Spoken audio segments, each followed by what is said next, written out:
마태복음 7장 13절 14절. 여러분, 생일을 표현하는 말이 여러 가지가 있는데, 지난번에도 한번 제가 설명한 적이 있는데, 생일을 귀 빠진 날이라고 그러죠. 귀 빠졌다. 그러니까 왜 귀가 빠졌냐라고 얘기하냐면, 귀가 떨어져 나갔다라는 뜻이 아니라 태어난 날을 얘기하는 거예요. 사람이 이제 어머니한테서 이제 출산을 할 때 가장 마지막에 나오는 게 머리죠. 제일 먼저 나오는 게 머리잖아요. 제일 먼저 나오는 게 머리인데, 사실은 머리가 제일 크고 나머지 몸은 작아요. 머리가 제일 큽니다. 그런데 머리가 나올 때 제일 걸리는 게 뭐냐면 귀예요. 그 귀가 빠져나오면 다 나왔다라고 표현하는 겁니다. 그래서 귀가 나왔다, 귀가 빠졌다, 그럼 이제 다 나왔다라는 겁니다. 쑥 빠져나오는 거죠. 그래서 생일을 귀 빠진 날이라고 표현하는 거예요. 세상에서 가장 좁은 문과 좁은 길이 어딘 줄 아십니까? 그게 어머니의 그렇죠, 산도예요. 산도고 자궁문입니다. 세상에서 가장 작은 문이고 세상에서 가장 좁은 길이에요. 아이가 사람이 탄생할 때는 가장 그 좁은 문을 나오는 것이고 가장 좁은 길을 빠져나오는 거예요. 그것이 평소에 다 닫혀 있잖아요. 아기를 낳을 때 엄마가 세상에서 가장 큰 고통을 느끼게 되면 그 문이 열리는 겁니다. 그 길이 열리는 거예요. 근데 고통이 없이, 그 아픔이 없이 그것이 열릴 수가 없어요. 이거를 닫아놓은 건 누가 닫아놓은 거죠? 하나님이 닫아놓은 거예요. 하나님이 닫아놨다가 모든 생물들은 그 어미의 큰 고통, 세상에서 가장 큰 고통을 느낄 때에 그 문을 열어주시고 그 길을 열어주시는 거예요. 그래서 그 산부인과 어느 의사가 여자들이 이렇게 얘기하잖아요. 당신도 애 낳는 고통을 한번 느껴봤으면 좋겠다고. 근데 그 애 낳는 고통을 어찌 알겠습니까? 남자들이 알 수가 없죠. 그래서 산부인과 의사가 그거를 표현한 게 있어요. 애 낳는 고통이 어떤 거냐? 콧구멍에서 수박을 빼내는 거래요. 콧구멍에서 수박도 이런 그 복숭아나 사과도 아니고 이만한 수박을 이 콧구멍을 통해서 빼내는 거랍니다. 얼마나 아플까요? 얼마나 찢어질까요? 그런 아픔이 있다는 거죠. 저는 그 코 수술을 한번 했는데 이 코 안에 이만한 솜을 집어넣어요. 그러니까 그 솜을 뺄 때 정말 아파요.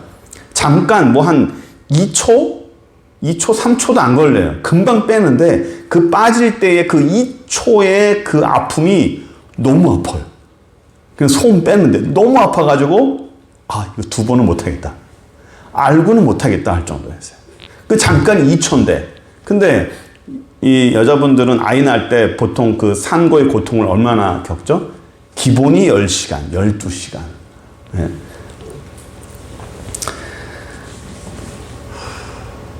모든 생명은 큰 고통을 겪어야 그 문과 길을 나갈 수 있어요. 모든 생명은 그래요. 그래서 하늘에서 주시는, 하나님이 우리에게 주시는 영원한 생명은 똑같습니다.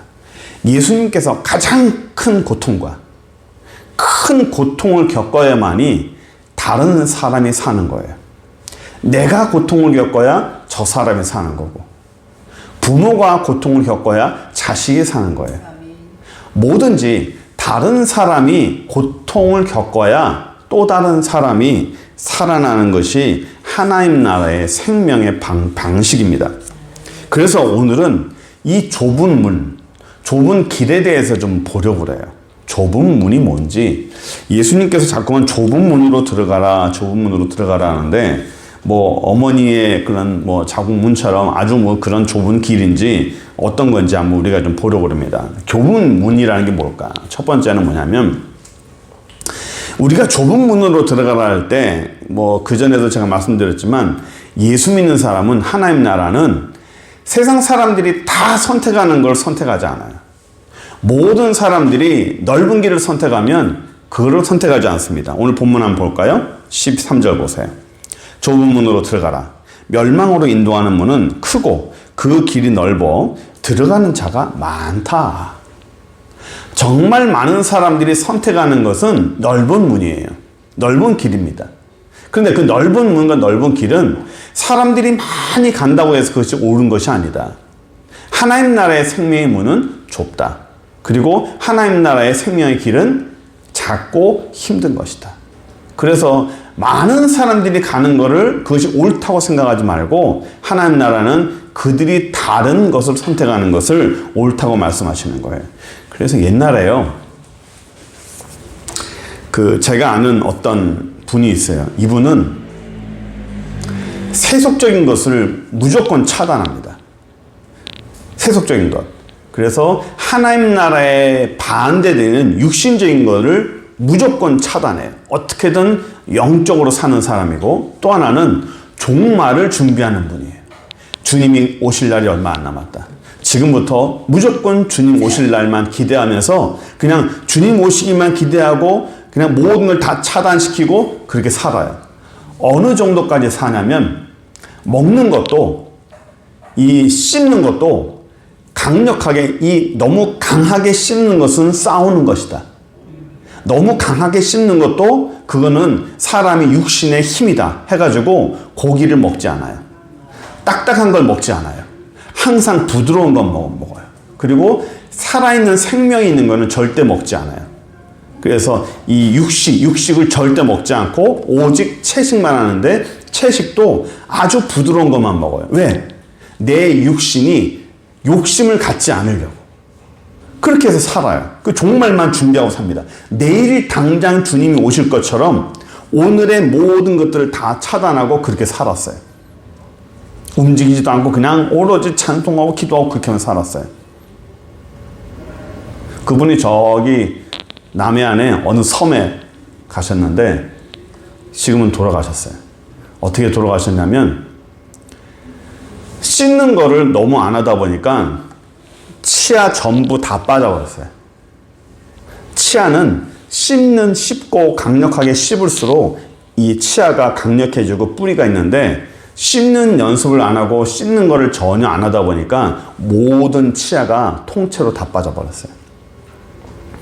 그러면 종말을 준비하면서 뭐 재산 다 정리하고 그 섬에 들어가서 뭐 집 짓고 종말 때에 피할 수 있는 것을 만든다고 했는데, 그 사이에 종말이 오고 예수님이 오셨냐? 안 왔어요.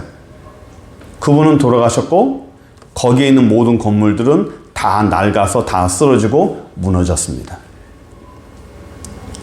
제가 왜 얘기를 드리냐면, 좁은 문이란 남들이 선택하지 아니하는 육신적인 것, 세상적인 것, 이것을 흑백 논리로 나누면 안 된다는 거예요.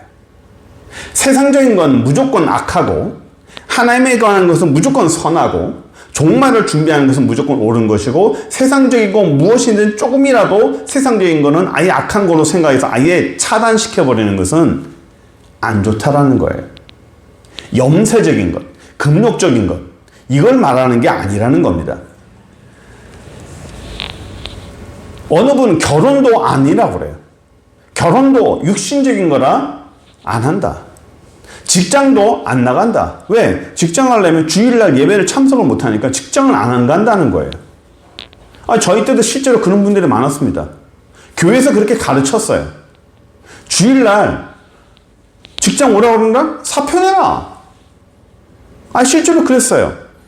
모든 시험은 주일날 있습니다. 시험 치지 마라. 사표 내고 시험 치지 않고 그렇게 하다 보니까 청년들이 어떻게 됐어요? 직장을 못 들어가요. 좋은 데를 못 가요. 다 흐리무리하게 그렇게 살아요. 그렇게 살다 보니까 돈을 많이 벌 수 있을까요? 돈을 못 벌어요. 그러니까 사회의 맨 밑바닥 사람을 사는 거예요. 그러다 보니까 생계를 유지를 못해요. 결국은 주일도 지키지 못하고 그렇게 살았어요. 극단적으로 이렇게 살아가면 모든 가치관을 흑백 논리로 이렇게 나눠버리면 안 된다는 겁니다. 주의 일은 무조건 선하고 세상 일은 무조건 악하다. 그렇게 되면 이 땅에는요, 이 세상에는 예수 믿는 사람들이 하나도 없어져요.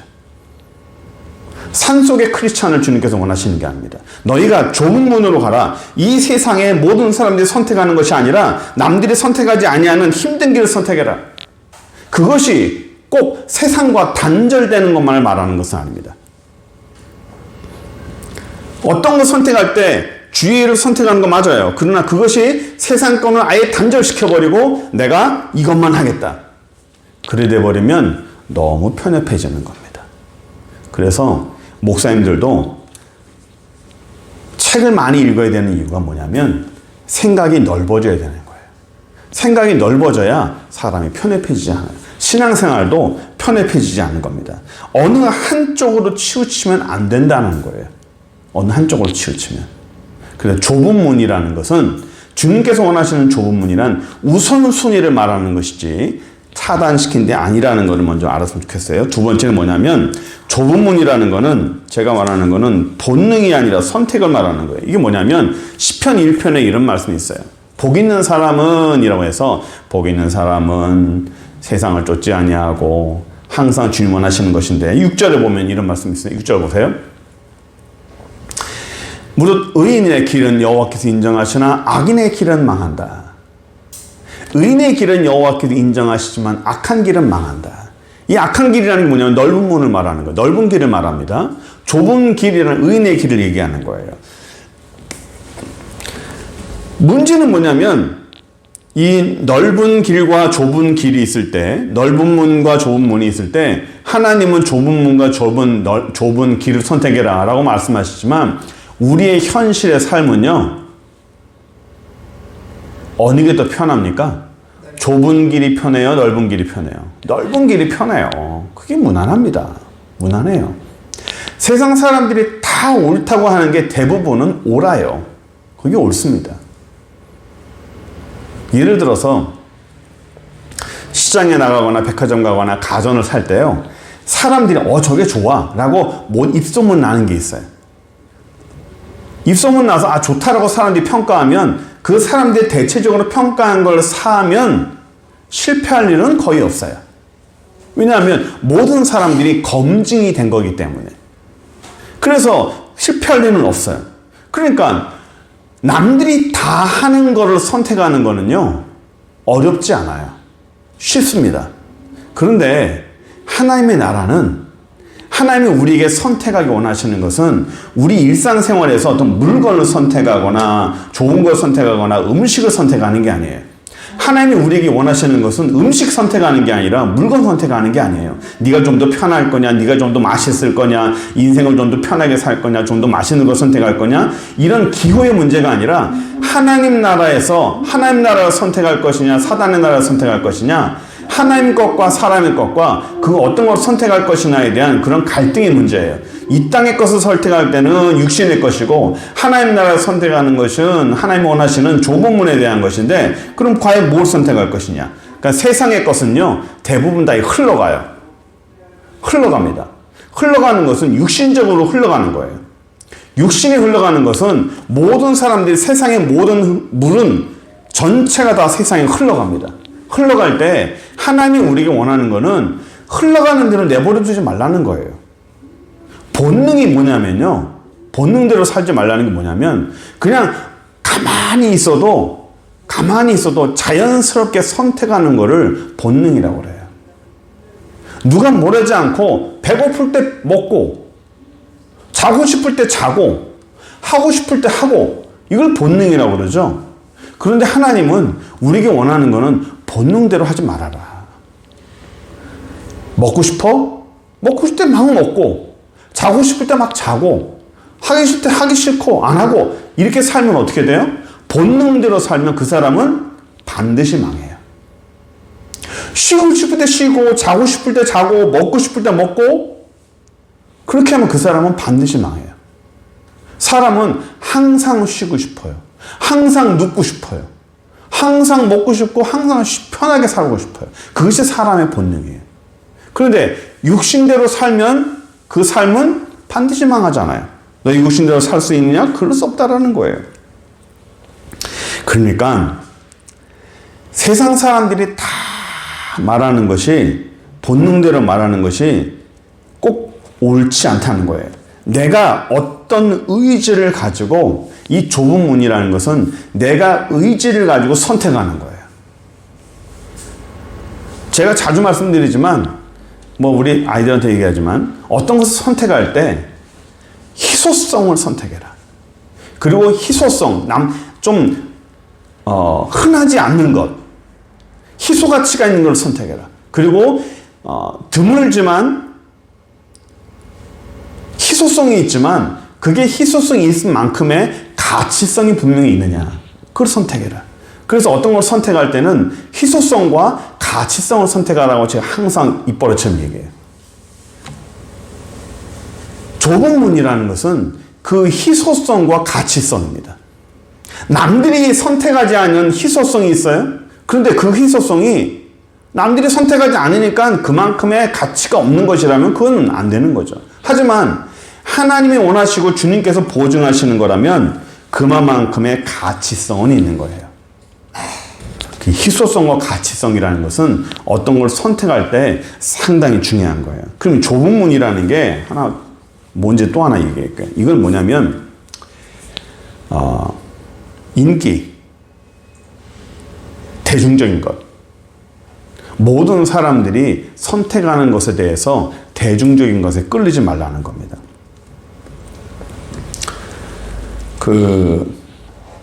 요즘에요, 이런 게 있어요. 최면술을 배워요. 최면하는 거 있죠? 최면술을 배우는 학원이 있는데, 그런 걸 배워주는데, 그곳에 목사들이 많다는 거예요. 그래서, 아니, 최면술을 배우는데 거기에 목사들이 왜 가지? 라고 생각했는데, 왜 가냐 물어봤더니, 사람 쓰러뜨리려고.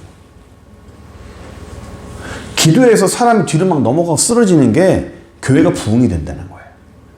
그렇게 해가지고 방법을 배우는 거예요. 사람을 최면을 걸어서 쓰러뜨리는 거예요. 그게 가능해? 그거를 왜 배워? 그걸 왜 배우는 거예요? 예? 그걸 왜 배우죠?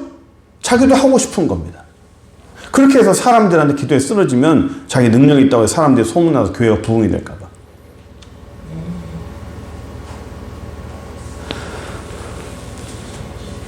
얼마 전에 어떤 모임에 나갔는데 그 모임이 이렇게 하다 보니까 의지와 상관없이 부흥하는 부흥사들만 모임이 있어요. 그분들을 제가 폄하하는 건 아니지만 뭘 배우냐면 부흥사의 어떤 테크닉을 배워요. 성령이 나타날 때 나타나는 현상을 그걸 배워요. 배워서 해요. 스킬로 배워요. 여러 가지 것도 다 있겠, 다른 어떤 스킬도 많이 있겠지만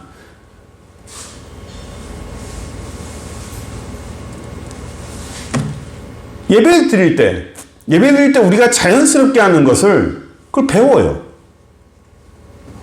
저걸 왜 배워야 되지? 저걸 왜 가르쳐줘야 되는 것이? 라고 생각해서 제가 참 답답했습니다. 하나님을 섬기고, 은혜를 받고, 기도하고, 자기 목회하면 저절로 되는 거를 저걸 왜 배워야 되는지, 저걸 왜 방법을 배워야 되는 건가?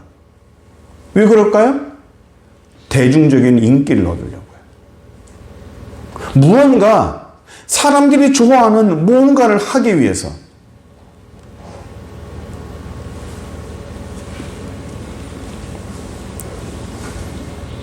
제가 목사님들이 최면술을 배운다는 얘기, 그분들이 어떤 스킬을 배우는 그 모습을 보면서 제가 속으로 갈 때까지 갔구나. 정말 갈 때까지 갔구나. 저는 목사는 마지막 보루라고 생각했어요.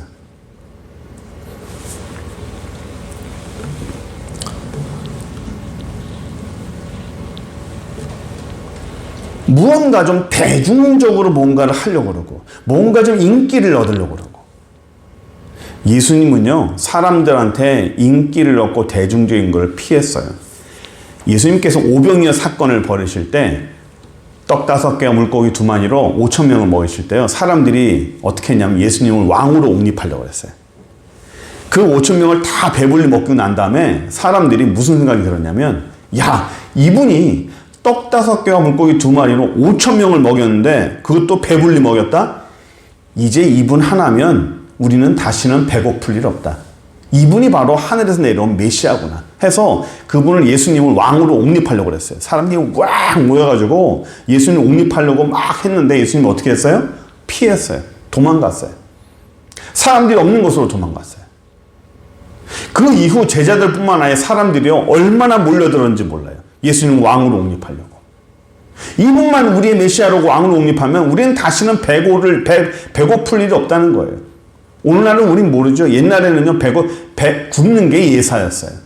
우리나라뿐만 아니라 전 세계적으로 특히나 이스라엘은 다 사막이니까 생존 자체가 어려웠어요. 그런데 예수님이 계시면서 한 번에 모든 사람들 다 먹이니까 얼마나 행복했겠어요? 그런데 예수님은 대중적인 인기를 원하지 않았어요. 근데 요즘은요,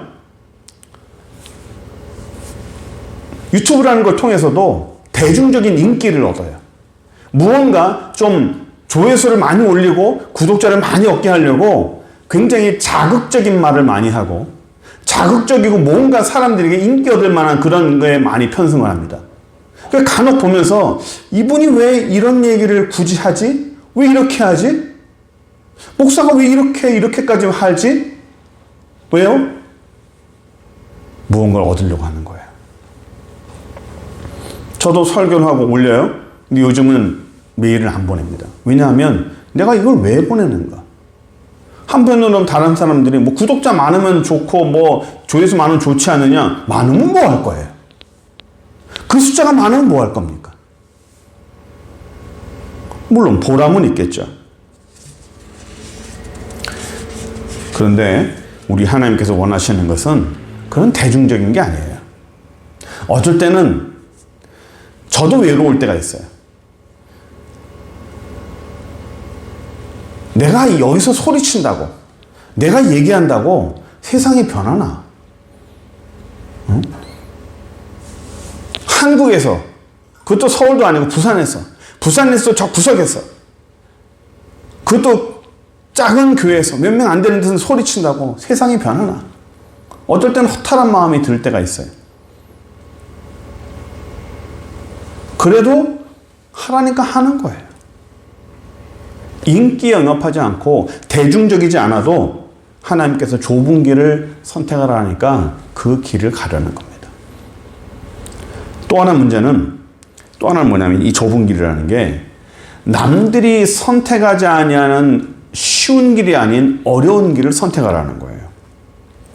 14절 볼까요? 생명으로 인도하는 문은 좁고 길이 협착하여 찾는 자가 적다.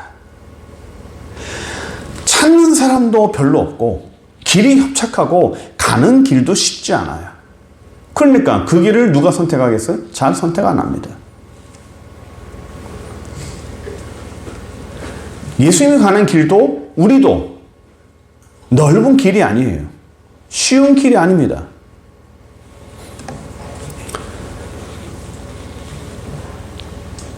예수님께서 제자들에게 얘기하시죠. 그 요한복음 12장 23절 보시면 인자가 영광을 얻을 때가 왔다. 이제 내가 영광을 얻을 때가 왔다라고 제자들이 얘기하니까요. 제자들이 무슨 생각이냐면 드디어 예수님이 이제는 왕으로 등극하실 모양이다. 사람들이 그렇게 왕으로 하시라고 했는데도 거절하시니 이제는 진짜 하나보다 해가지고요. 그때부터 이때 인자가 영광을 얻을 때가 왔다라고 말씀하신 그 이후부터요. 어떤 일이 벌어졌냐면 제자들 사이에서요. 싸움이 나기 시작했습니다. 왜 싸움이 나냐면 내가 먼저야. 내가 더 빨라. 예수님 다음으로 내가 더 권력이 세. 해가지고 그 다음부터 요한과 야고보가 싸우고요. 누가 먼저냐. 자기 엄마까지 동원시켜가지고 다른 제자들보다 예수님 좌우편에 우리 아들 좀 세워주세요라고 치맛바람도 세우고요. 베드로와 사람들이 네가 먼저냐 내가 먼저냐 자기들끼리 막 싸우고요. 생난리였어요. 그러고 나서 예수님이 한참 후에 내가 왕으로 등극하는 게 아니라 난 십자가를 질 거야. 나는 십자가를 지고 죽어야 되는 거야. 라고 말하니까 제자들이 충격을 받았죠. 어떻게 메시아가 선지자가 십자가에 달릴 수 있느냐? 십자가 자체는 저주의 대상이니까. 어떻게 메시아가 저주받을 수 있느냐? 어떻게 선지자가 저주받을 수 있느냐? 이해가 안 됐죠. 그때 예수님이 실제로 십자가를 지시고 잡혀 들어가니까요. 제자들이 멘붕이 오는 거예요. 어떻게 메시아가 십자가에 달릴까? 선지자는 십자가에 달릴 수가 없어요. 그러다 보니까 제자들 어떻게 했죠? 다 와야 됐어요. 다 도망갔습니다. 전부 도망갔어요. 그냥 생명의 위협을 느껴서만 도망간 것이 아니라 자기들의 생각과 다르기 때문에 도망간 거예요. 아, 이분이 메시아가 아닌갑다. 이분이 우리가 섬기는 메시아가 아닌갑다 하고 도망간 겁니다. 제가 자주 말씀드렸지만 당시에 자의반 타의반 메시아들이 많았어요. 그 메시아들이 전부 다 어떻게 했다고 그랬죠? 로마 군인들에 의해서 전부 다 암살당했어요. 그러면서 그 사람들을 따르던 모든 그룹들이 전부 다 와야 됐죠. 제자들도 똑같았던 거예요. 아, 이분도 그 전에 나타났던 모든 메시아들과 똑같은 사람이구나. 똑같이 죽는구나. 똑같이 사라지는구나. 메시아가 아닌갑다 하고 전부 다 와야 된 거예요. 그때 예수님 곁을 지켰던 사람들이 누군지 아십니까? 마지막까지? 맞아요. 여자들입니다. 많지 않은 여자들이 예수님 곁을 지켰어요. 마지막 예수님 십자가 달리실 때도요. 요한 외에는 다 여자들이었어요. 나머지는요. 다 도망갔습니다. 무덤을 지켰던 사람들이 누구죠? 다 여자들이에요. 남자들이 용기가 있는 것 같지만 결정적일 때는요. 여자들이 용기가 많아요. 이 참 신기한 것은 우리나라 사람들도요. 선교사들이 오지에 나가 있는 선교사들은 대부분 다 여자들입니다. 그거 희한합니다. 남자들은요. 그만 좀 큰데 뭔가 좀 이렇게 좀 이루고 뭔가 좀 하려고 어깨 힘주고 이런 걸 자꾸 하려고 그러는데 정말 오지, 밀림, 사막 저 끝에 있는 거기는 다 여자들 가 있어요. 우리도 우리 아프리카 기니에 있는 선교사 이렇게 기도하고 있지만 저분들도요, 기니에 결혼 안 하고 두 자매가 그 시골로 들어갔습니다. 차도 없고요, 전기도 없고요, 우편도 없고 인터넷도 없어요. 아무것도 없어요. 거기서 벌써 20몇 년을 있는 겁니다.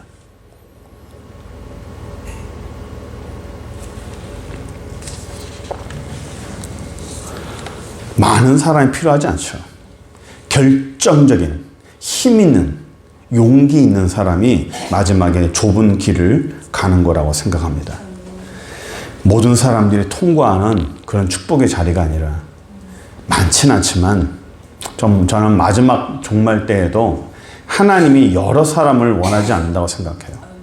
좁은 사람이지만 대중적인 인기는 없지만 하나님이 인정하시는 그런 사람이 이 땅에 필요하다고 생각합니다. 말씀을 좀 정리하려고 그래요. 고치 있죠, 고치. 호랑나비가 번데기가 됩니다. 그러면 자기를 둘러싼 고치가 있는데 그거를 뚫고 나오는데요. 그 구멍이 아주 얇은 바늘 구멍 같은 게 하나 있어요. 숨을 쉬고 이렇게 하는데 그거를 찢고 나와야 돼요. 찢고 나오는데 그게 잘 안 찢어집니다. 힘이 워낙 강해가지고. 그러니까 그거를 찢고 나오는데 막 지치죠. 그래서 사람이 불쌍하다고 거기를 이렇게 가위로 잘라줘요. 잘라줘서 넓게 하잖아요. 그럼 쉽게 나옵니다. 그러면 쉽게 나와서 이제 쉽게 사나보다 했는데 그 나비는요 바로 죽어요. 왜냐하면 날개가 젖어 있는 게 마르지 않습니다. 보통은 빠져나오면요 그 작은 구멍으로 나올 때 몸에 묻어있는 그런 끈적끈적한 액체들이 있어요. 그 고치 안에서 그 생물을 보호하는. 그걸 빠져나올 때 모든 게 다 닦여가지고 나옵니다. 깨끗이 빠져서 나와요. 그러니까 그 끈적거리는 게 다 몸에서 빠져서 닦여서 나와야 되는데 그거를 넓게 잘라주니까 그게 몸에 그대로 붙어 있는 거예요. 그러니까 마르지 않죠. 결국은 죽어요. 계란도 자르는 게 깨고 나오는 게 거기 좀 어렵다고 그걸 잘라주잖아요. 그 병아리는 죽어요. 그러니까 모든 것이 문이나 좁은 문을 힘들어도 그거를 빠져나올 때 생명은 힘이 있는 거예요. 좁은 문으로 들어가는 것도 똑같아요. 염세적인 관계, 금욕적인 게 아니에요. 이 땅에 하나님께서 우리에게 원하시는 거는요, 세상과 이율론으로 살지 말라는 거예요. 저건 악한 거고, 이거는 선한 거야. 이렇게 살다 보면요, 하나님 나라가 살기 힘들어요. 하나님께서 뭐라고 말씀하셨죠? 주님 오실 때도 이 땅에서 내가 일을 하고 있는 거예요. 일을 하는 중에 주님 만나는 거예요.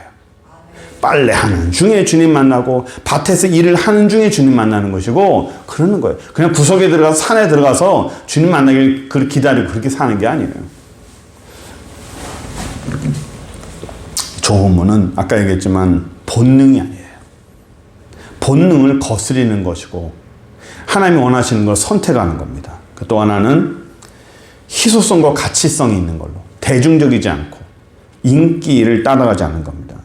마지막으로는 가능하면 쉬운 길이 아닌 어려운 길을 선택하는 하나님이 원하시는 가치성이 있는 그런 어려운 길을 선택하는 것이 바로 좁은 길이라는 겁니다. 우리가 하나님 나라 삶에 있어서